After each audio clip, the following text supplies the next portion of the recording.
Inchiesta di Carabinieri e Procura, rapplica di perquisizioni e 30 indagati, tra i quali decine di rom e 5 dipendenti comunali. Il blitz anche negli uffici servizio casa e sportello unico edilizia del comune di Treviso. Nessun amministratore coinvolto, sottolinea il sindaco Mario Conte, che si dice fiducioso nelle indagini. Vogliamo per primi che sia fatta chiarezza, dice. Chi ha sbagliato pagherà, ci costituiremo parte civile. Tragedia Oderzo, bimba di appena 4 mesi arriva al pronto soccorso, già deceduta. A portarla disperati i genitori, per i sanitari si tratterebbe di una morte in culla. 2 ragazzine di 17 anni investite da un'auto dopo la festa di fine anno degli studenti di Conegliano. La massa dei giovanissimi si stava riversando in strada alla fine dei festeggiamenti e fortunatamente non sono gravi. È un 16enne trevigiano il responsabile dell'atto vandalico che venerdì ha causato la pericolosissima fuga di gas in centro, rompendo un tubo al quale si era aggrappato. Volevo far colpo sulle ragazze, ha detto, rischia fino a 3 anni di reclusione. Si fingono in difficoltà e spillano a un anziano 246.000 euro in 3 anni. Madre e figlia vicentine denunciate dalla Guardia di Finanza di Treviso. Il ladro entra di notte nonostante ci sia la famiglia in casa. Il proprietario riesce a vedere una sagoma, il valvivente in fuga, rabbia e paura nell'abitazione di Silea. L'ultimo giorno di lezioni, la festa degli studenti nelle scuole di Treviso, anche dopo 2 anni di restrizioni per la pandemia, e adesso per i maturandi l'impegno degli esami. Telespettatori di Antena 3, buonasera e ben ritrovati. Il telegiornale di Treviso è dunque in primo piano, l'avete visto e sentito dai titoli. C'è la maxi inchiesta di Carabinieri e Procura, il tema è quello degli alloggi popolari, le ipotesi di reato, corruzione e abuso d'ufficio, 30 indagati, decine di Roma ma anche 5 dipendenti comunali. Il blitz dei carabinieri è scattato alle prime luci dell'alba. I militari del nucleo investigativo hanno effettuato una rappica di perquisizioni in città, a Treviso e in altre località. 30 sono le persone indagate per i reati che vanno dalla corruzione all'abuso d'atti d'ufficio. Nel mirino le case popolari che sarebbero state assegnate a persone che non ne avevano i requisiti. Gli elementi raccolti avrebbero fatto emergere una situazione che andava avanti da anni, assegnazioni di case in cambio di promesse o di altri beni. Le indagini sono scattate quando ai carabinieri sono arrivate alcune segnalazioni. I militari poi hanno seguito un filone che ha portato all'operazione di questa mattina. Su decreto della Procura della Repubblica, gli uomini dell'Arma si sono presentati negli uffici del Comune di Treviso, del Servizio Casa e dello Sportello Unico per l'Edilizia. Tra le persone che a vario titolo risultano indagate nell'inchiesta ci sono 5 dipendenti comunali, tra cui un dirigente e un funzionario, tutti in servizio negli uffici perquisiti. Non solo, sono state controllate anche numerose abitazioni. Tra i denunciati molti sono cittadini di etnia rom. Secondo i primi accertamenti degli inquirenti, in varie occasioni durante le assegnazioni di abitazioni ci sarebbe stata un'attività da parte di intermediari nomadi, i quali avrebbero operato pressioni negli ambienti municipali affinché determinati alloggi, tutti concentrati in precisi quartieri della città, fossero attribuiti ai loro familiari. Coinvolta nella vicenda anche l'agenzia immobiliare che gestisce da parte del comune i rapporti con gli inquilini delle case popolari, ma nessuno tra i suoi titolari risulta indagato, così come non risultano per ora indagati amministratori. I carabinieri hanno sequestrato numerosi documenti cartacei e informatici che saranno visionati nelle prossime ore. A casa di un indagato sono stati trovati tra l'altro nascosti 20.000 euro che gli investigatori ritengono provengano da attività illecita, somma che è stata sequestrata. Auspichiamo che le indagini facciano chiarezza sulla vicenda. Siamo a disposizione della magistratura e dei carabinieri, spiega il sindaco di Treviso Mario Conte. Da parte mia c'è totale serenità e massima trasparenza nei confronti dei cittadini ai quali voglio garantire l'onestà e la trasparenza dell'operato di questa amministrazione. Se qualcuno avrà sbagliato poi se ne assumerà le responsabilità e di certo sarà l'amministrazione la prima a costituirsi parte civile. Adesso un dramma, una tragedia che è avvenuta a Oderzo con una bimba di appena 4 mesi, morta improvvisamente, vani i tentativi di salvarla. A portarla all'ospedale, già priva di segnali di vita, sono stati disperati i genitori, mamma e papà, giunti questa mattina all'ospedale di Oderzo con la loro bimba di 4 mesi tra le braccia. I medici, anestesista, rianimatore e pediatra hanno tentato di tutto per cercare di salvare la vita della piccina. La bimba, nata in quello stesso ospedale lo scorso 10 febbraio, è stata a lungo sottoposta alle manovre rianimatorie, purtroppo senza esito. Il cuore della neonata non ha più ripreso a battere.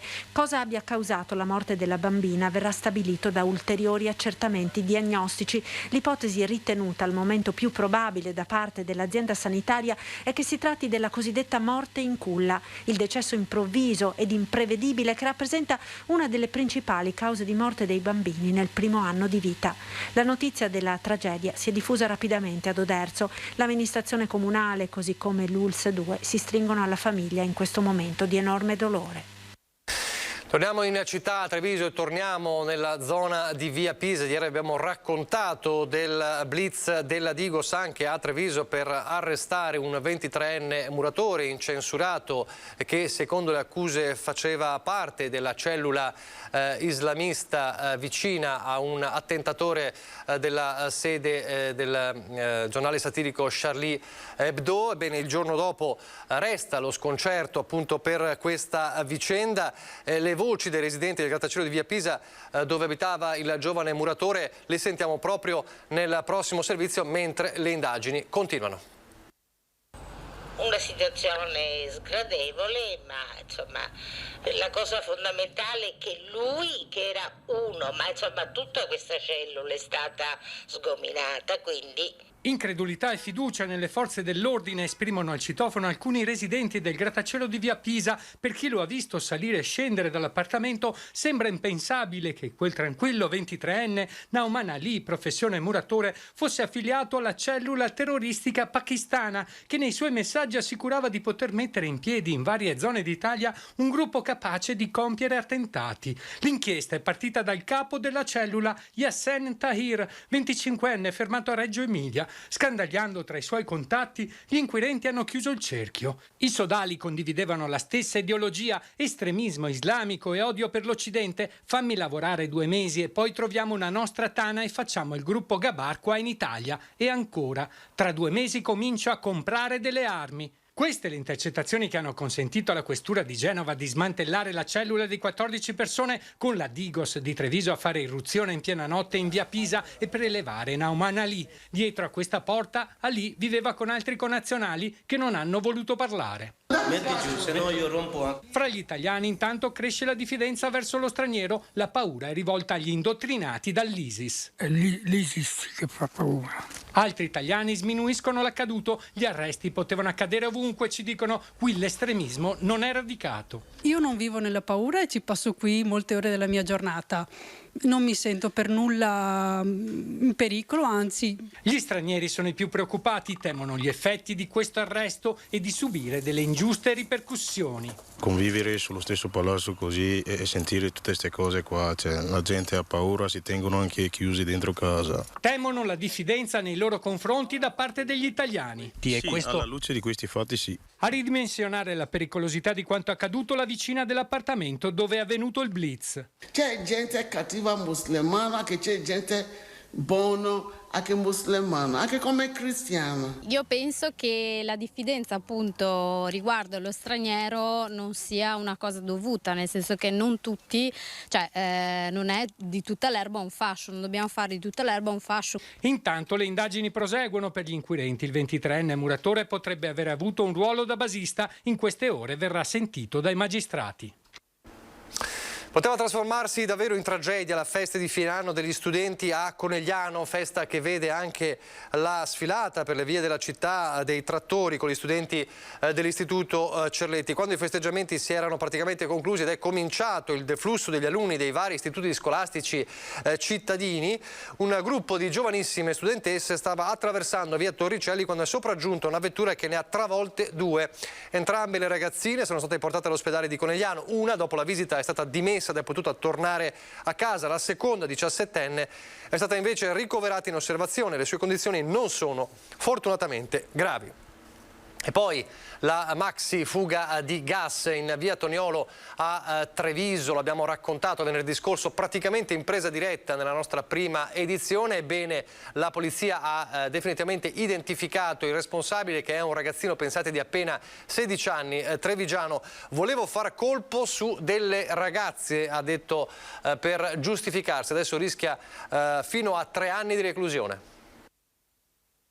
Eccolo il responsabile del grave danno messo a segno in via Toniolo a Treviso venerdì scorso, 70 ore di indagini per identificare il giovane che ha rotto il tubo del gas mettendo a rischio cittadini e commercianti della zona. Si tratta di un 16enne trevigiano. È stata una indagine lampo, tant'è che nel giro di neppure 70 ore il nucleo di polizia giudiziaria è riuscito a dare un nome e un cognome a questo 16enne di Treviso. Ci siamo riusciti attraverso delle pochissime immagini che avevamo col sistema di videosorveglianza e da un servizio molto importante fatto in borghese lunedì mattina in tutta la città. Una decina di agenti in borghesi si sono mescolati tra i giovani per raccogliere delle informazioni. Il 16enne è stato portato in caserma, prima ha negato l'evidenza, poi, vista la gravità della situazione, ha ammesso le sue responsabilità. E ha giustificato questo episodio come un gioco da incosciente perché poteva trasformarsi effettivamente in tragedia. Sarebbe bastata una scintilla per trasformare questo gesto in una tragedia. Un centinaio di persone sono state fatte evacuare e alcune attività commerciali sono state sospese per permettere ai vigili del fuoco di mettere in sicurezza la zona. Volevo fare colpo sulle ragazze, avrebbe detto il giovanissimo. Convocati in caserma anche i genitori del minorenne. La famiglia e i genitori sono scesi dalle nuvole, non sapevano nulla del fatto compiuto dal proprio figlio. Questo dimostra che tra l'altro era anche assente a scuola in quel giorno, che il controllo della famiglia è stato praticamente assente. Il 16enne dovrà rispondere di una serie di reati, fra cui interruzione di pubblico servizio, danneggiamento aggravato, getto pericoloso di cose, reati che arrivano fino ai 3 anni di reclusione. Non c'è alcuna giustificazione per un fatto del genere che provocherà a questo giovane una denuncia penale al Tribunale dei minorenni di Venezia con pene che vanno anche fino ai 3 anni di reclusione. L'ennesimo fatto grave che coinvolge un minorenne. È fondamentale aprire un tavolo di confronto dove dobbiamo sederci tutti, spiega il sindaco di Treviso Mario Conte, dalle istituzioni alle scuole, alle famiglie e ai ragazzi stessi, perché così non si può andare avanti. Una madre, una figlia, entrambe vicentine, e una 70enne trevigiano, la vittima in questo caso di un raggiro davvero pesante scoperto dalla Guardia di Finanza di Treviso. In 3 anni hanno finto di essere in difficoltà, riuscendo a spillare ad un anziano 70enne residente nel Basso Trevigiano la somma di oltre 246.000 euro tra bonifici e denaro contante. Le Fiamme Gialle del Comando Provinciale di Treviso hanno denunciato alla locale Procura della Repubblica per il reato di circonvenzione di incapace una donna di 70 anni e sua figlia di 45 anni residenti nell'altopiano di Asiago. Le indagini hanno avuto origine dalla denuncia presentata alla Guardia di Finanza dai familiari della vittima, ai quali il 70enne aveva chiesto del denaro contante, una richiesta anomala che aveva perplesso e insospettito i parenti. Ha consegnato tutta la liquidità di cui disponeva in banca alle 2 donne e è rimasto senza altra liquidità bancaria. I primi contatti fra l'anziano e le 2 donne sono avvenuti online quando l'uomo aveva deciso di vendere alcuni mobili di una camera da restaurare. Proprio a seguito di questo incontro, la più giovane delle 2 indagate, all'epoca 38enne, aveva iniziato a sentire telefonicamente il pensionato e instaurato un legame di fiducia. La giovane in breve tempo era riuscito a indurre la vittima ad aiutarle finanziariamente. Madre e figlia gli avevano confidato di essere in difficoltà economica e promesso che una volta appianata una ipoteca di un loro immobile, dopo la vendita dello stesso, avrebbero restituito i prestiti in breve tempo. Contante concesso in buona fede e in diverse tranche, mai restituito. Alla scadenza dei prestiti le 2 complici trovavano sempre delle scuse per non restituire le somme patuite e nuovi motivi per chiederne delle altre. Abbiamo provveduto, a seguito di provvedimento di sequestro del giudice per le indagini preliminari del Tribunale di Treviso, a cautelare 5 immobili riconducibili alle 2 persone sottoposte a indagini, per un ammontare pari al danno arrecato all'anziano. Madre e figlia, dopo aver ottenuto i prestiti, spendevano il denaro per le esigenze più svariate, così come nel gioco. Nelle sale scommesse risulta abbiano speso 30.000 euro. Dalle truffatrici ai ladri che continuano imperterriti a entrare nelle abitazioni. Nella Marca, come è successo nella notte a Silea, entrano in casa anche se i residenti sono presenti. In questo caso il proprietario è riuscito a metterli in fuga. A mezzanotte e mezza che ho sentito qui rumori, ma neanche rumori, una sensazione, ma C'è un qualcosa che non è venuto giù. Un presentimento o forse un rumore, quel che è certo è che Giancarlo Salvian ha messo in fuga un ladro all'interno della sua abitazione. Prima hanno svitato, poi sono scesi con cacciavite e hanno rotto il cilindretto, poi con cacciavite sono andati dentro e hanno fatto saltare il cavistello e poi sono entrati. E sono venuto giù per le scale con la luce spenta. Come ho acceso la luce in cucina, ho visto una sagoma là. Una sagoma scura che Giancarlo scambia per il figlio Alberto, ma basterà qualche istante per capire che fino a qualche secondo prima nella sua cucina c'era un ladro. Poi ho visto tutti i cassetti aperti, allora sono domandato, ma com'è? Il portafoglio non c'era. In realtà sono sceso subito di corsa sopra. Alberto, guarda che è sensato, qua ci sono i ladri, eccetera. È venuto su di corsa, però ormai loro erano spariti.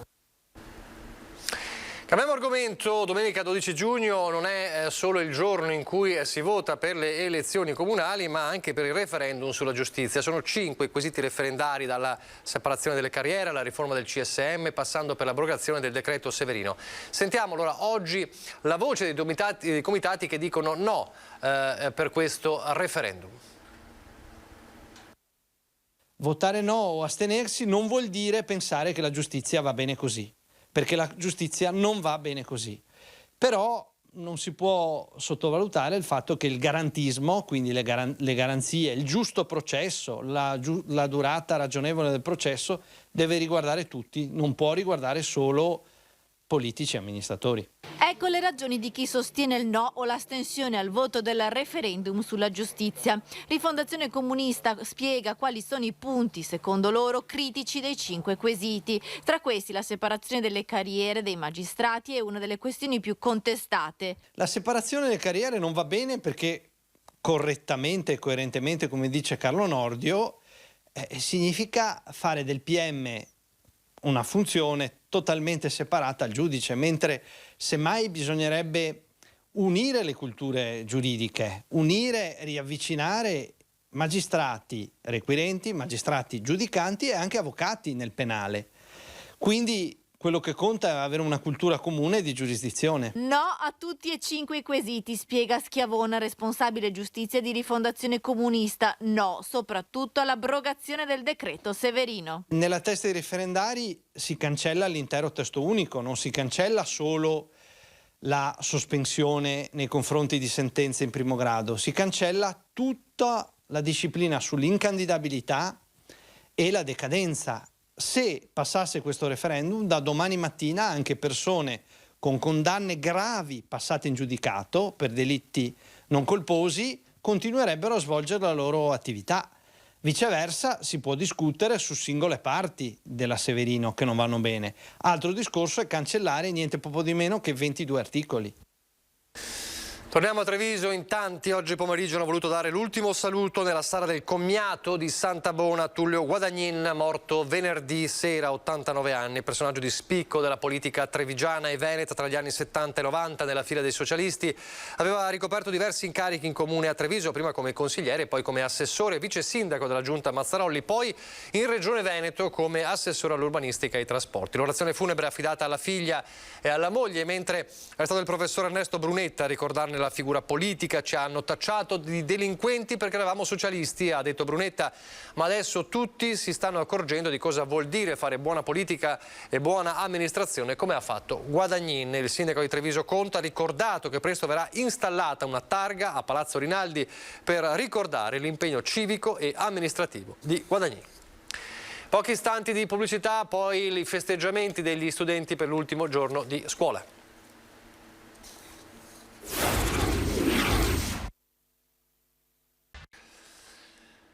Rieccoci in diretta il telegiornale di Treviso e dunque oggi l'ultimo giorno di scuola, la festa degli studenti a Treviso anche e soprattutto dopo 2 anni di restrizioni.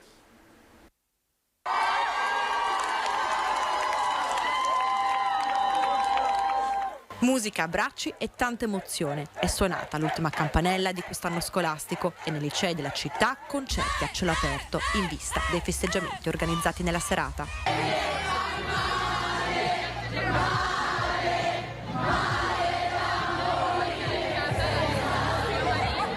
Ed è così che dopo 2 anni di stop e restrizioni gli studenti tornano a festeggiare, anche se un po' sopra le righe, forse complice anche la tanta voglia di normalità.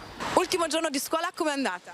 Molto bene, abbiamo fatto dei cori fantastici, ci siamo uniti tutti, è stato veramente bello, soprattutto perché non lo facevamo da troppo tempo. È andata molto bene, è stata molto piacevole come cosa, infatti soprattutto festeggiare con gli amici, così. Siamo anche contenti. Finalmente!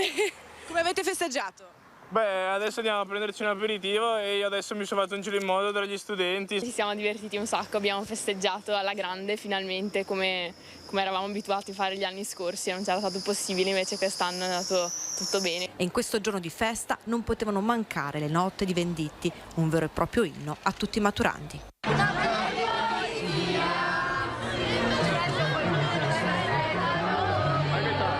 Sei pronto invece per questi esami di maturità, tornati alla normalità? No, assolutamente no. C'è ancora molto lavoro da fare e sono abbastanza indietro. Più o meno siamo preparati, abbiamo fatto simulazioni più volte, diciamo che l'unica cosa che spaventa è l'orale, che rimane abbastanza importante a livello di argomenti. Sei pronto per questa maturità? Sì, posso dire di sì, però allo stesso tempo penso che c'è tanto lavoro da fare, non è ancora finita e un po' preoccupa. Si punta al 60, 65, facciamo 70 dai goliardico e poi si vedrà. Per gli studenti che non sono impegnati negli esami di maturità, ma non solo per loro ovviamente, c'è anche la possibilità di poter osservare, di poter godere di musei d'estate, la rassegna di musica Santa Caterina, che anche quest'anno sarà senza limitazioni e restrizioni. Sono molti gli artisti trevigiani che si esibiranno. 10 concerti ogni santo giovedì, come ormai da tanti anni una tradizione, nel chiostro grande del Museo di Santa Caterina. Sere d'estate al museo, non ad ammirare l'arte ma ad ascoltarla. Casugana, in collaborazione con Asolo Musica, ripropone l'ormai tradizionale rassegna che unisce le suggestioni sonore alla cornice dell'antico chiostro dell'ex convento di Piazzetta Botter. Torna Musei d'estate, quindi dal 16 giugno tutti al Museo Santa Caterina per sentire della bella musica. Ormai è diventata una delle manifestazioni più amate anche dei nostri cittadini, quindi a Santa Caterina nei bellissimi chiostri dal 16 giugno tutti ad ascoltare cultura e musica. Le novità sono l'apertura con questo bellissimo concerto in cui si verrà eseguita la nona di Beethoven nella versione per violino pianoforte e un concerto fuori sacco l'8 luglio dedicato all'Advar da parte di un nutrito gruppo di grandi cantanti internazionali. Portare sempre la qualità indipendentemente che siano concertisti famosi o giovani all'inizio della loro carriera. Dalla musica barocca a quella contemporanea, passando per il periodo classico e quello romantico, a esibirsi l'8 luglio anche il baritono trevigiano Alex Martini. È un concerto lirico, faremo musiche di Rossini, Mozart, Donizetti fino a spaziare nel Verdi. Il nostro scopo è quello di aiutare Advar come da molti anni da questa parte, io e i miei amici che ci adoperiamo per questo. Adesso un compleanno davvero speciale, 105 anni, oltre un secolo di vita, a celebrare il traguardo record Carmela Tittonel, ospite dell'Istituto Bombozzolla di Far di Soligo, la protagonista di un speciale festeggiamento appunto oggi nel salone polifunzionale della struttura, insieme ai familiari anche presenti Danny Buso, il sindaco del comune di Miane, paese d'origine di Carmela, e poi il direttore di Frezza e la presidente del Bombozzolla Isabella Paladin. Tanti auguri dunque a nonna Carmela per i suoi meravigliosi 105 anni. E adesso le notizie dal Bellunese.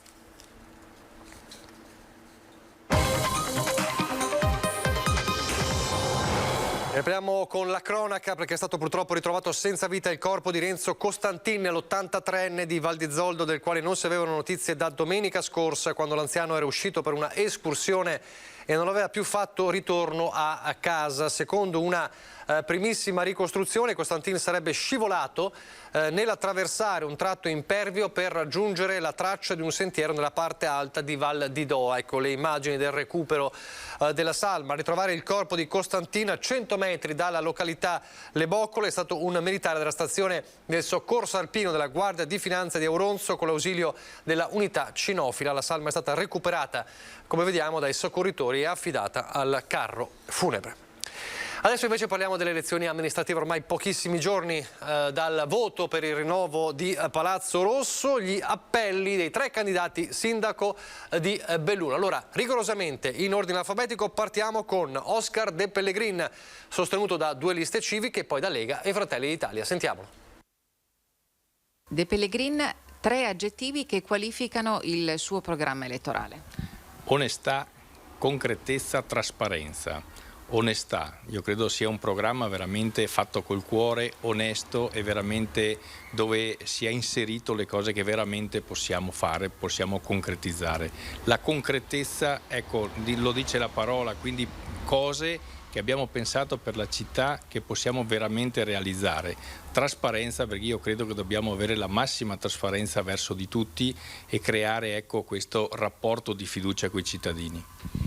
Un aggettivo che invece qualifica la sua persona.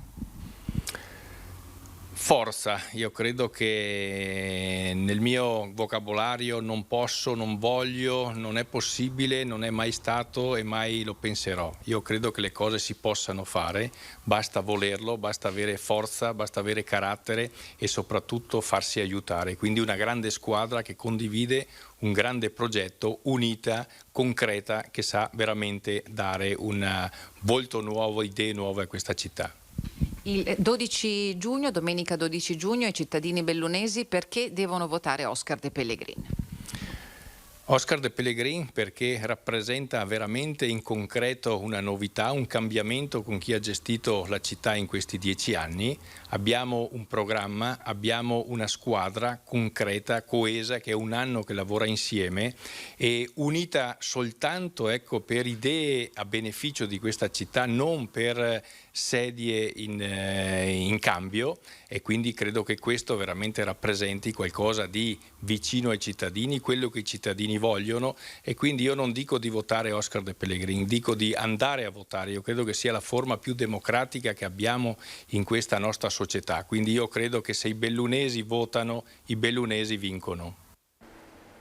Da De Pellegrin a Lucia Olivotto, invece candidata a sindaco di Belluno, sostenuta dalle liste Insieme per Belluno e Belluno Bene Comune. Sentiamo le sue parole. Olivotto, 3 aggettivi che qualificano il suo programma. La partecipazione, l'accoglienza e la concretezza. La partecipazione perché attraverso l'implementazione del bilancio partecipativo i cittadini potranno incidere in maniera concreta sulle scelte dell'amministrazione. L'accoglienza nel senso che le nostre liste comprendono lo stesso numero di uomini e di donne, includono nuovi cittadini di Belluno che arrivano da altri paesi e che vogliono ridare alla nostra città quello che da essa hanno ricevuto, e poi un'attenzione particolare alle persone di tutte le età e all'ambiente in generale. La concretezza perché il nostro programma non è molto lungo ma contiene delle proposte concrete. E un aggettivo che qualifica la sua persona? Ma direi i termini, i vocaboli che ho messo nei manifesti: l'esperienza, l'affidabilità, la partecipazione, la trasparenza. Ho scelto di non utilizzare degli slogan, ma proprio invece di mettere delle parole che potessero identificare la mia persona e il nostro progetto. E quindi il 12 di giugno perché i cittadini devono votare Lucia Olivotto?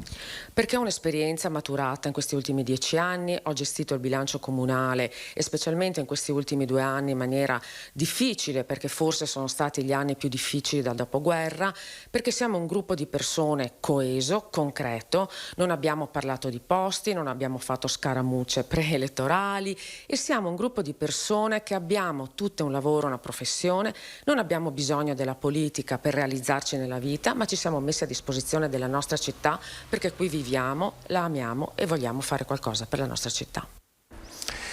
E infine Giuseppe Vignato, sostenuto da 3 liste civiche e dal Partito Democratico. Vignato, 3 aggettivi che qualificano il suo programma elettorale. Beh, il primo sicuramente è concreto, abbiamo un programma molto concreto che va ad affrontare le principali sfide che si troverà il Belluno, i cittadini bellunesi per i prossimi anni, che sono la difesa del sistema sociosanitario e dell'ospedale cittadino, i servizi alle persone, in particolare alle famiglie, agli anziani. Sappiamo che Belluno è una città di anziani, per cui assolutamente servizi sia di socializzazione per gli autosufficienti e sia di garanzia di assistenza sanitaria per i non autosufficienti. E poi abbiamo un programma decisamente adeguato a quelle che sono le esigenze della città e le aspettative dei cittadini e la definizione quindi ulteriormente concreto, perché vogliamo realizzare tutti i progetti che sono stati finanziati con i fondi europei. Un aggettivo che invece qualifica la sua persona. Beh, direi essenzialmente serietà, nel senso che sono una persona, porto anche tutto il mio gruppo, quando diciamo una cosa la manteniamo, diamo delle risposte fattive, ci teniamo molto alle relazioni, ai rapporti interpersonali, quindi con tutte le associazioni della città, con tutte le associazioni di categoria, e vogliamo assolutamente migliorare il sistema della città di Belluno, mettendo in rete appunto tutte queste forze che vengono dalla società civile. Perché il 12 giugno i cittadini bellunesi devono votare Giuseppe Vignato? Perché Belluno deve tornare capitale delle Dolomiti, deve svolgere benissimo il suo ruolo di comune capoluogo e pertanto ha bisogno di una guida autorevole che noi, il nostro gruppo, possiamo garantire per relazionarci con tutti gli enti sovracomunali, a partire dall'amministrazione provinciale, la Regione Veneto e l'Unione Europea per quanto riguarda i finanziamenti da far atterrare in città. La sanità, nuovo passo dell'ULSS Dolomiti nell'ambito della telemedicina per le persone fragili. Le radiografie si potranno infatti effettuare a domicilio. Dopo la prova generale a fine maggio nel centro servizi di Borgo Valbelluna, il sistema sarà esteso a tutte le case di riposo della provincia grazie alla disponibilità di 5 apparecchi trasportabili e a un protocollo sviluppato fra ospedale e territorio. L'ULSS Dolomiti è tra le prime in Veneto e in Italia ad attivare questo servizio capillare con un investimento pari a 243.000 euro, 60 i tecnici di radiologia già formati all'interno dell'azienda sanitaria bellunese. Era l'ultima notizia di questo telegiornale, vi lascio alle previsioni del tempo, grazie per averci seguito e arrivederci.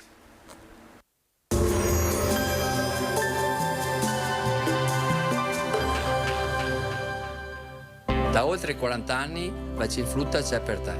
La qualità e il risparmio Bacifrutta c'è per te.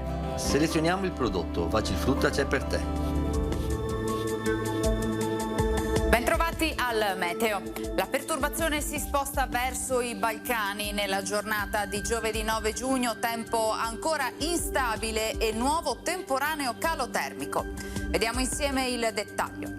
Sul Veneto spiccata variabilità con nubi anche estese, specie fino al mattino e con fenomeni sparsi, rovesci e temporali. Con il passare delle ore piogge in graduale cessazione, ampie schiarite soprattutto verso sera. Temperature come detto in diminuzione, minime tra 13 e 17 gradi, massime comprese invece tra i 20 e i 24 gradi. Ci spostiamo ora sul Friuli Venezia Giulia, anche qui evoluzione incerta. Avremo rovesci sparsi, in genere moderati, solo localmente abbondanti. Su pianura e costa soffierà bora moderata.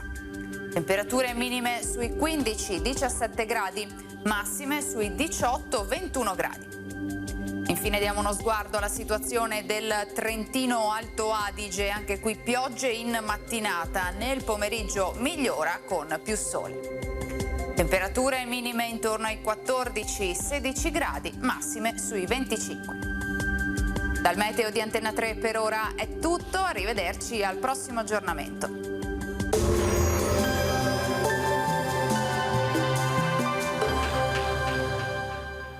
Da oltre 40 anni Bacifrutta c'è per te.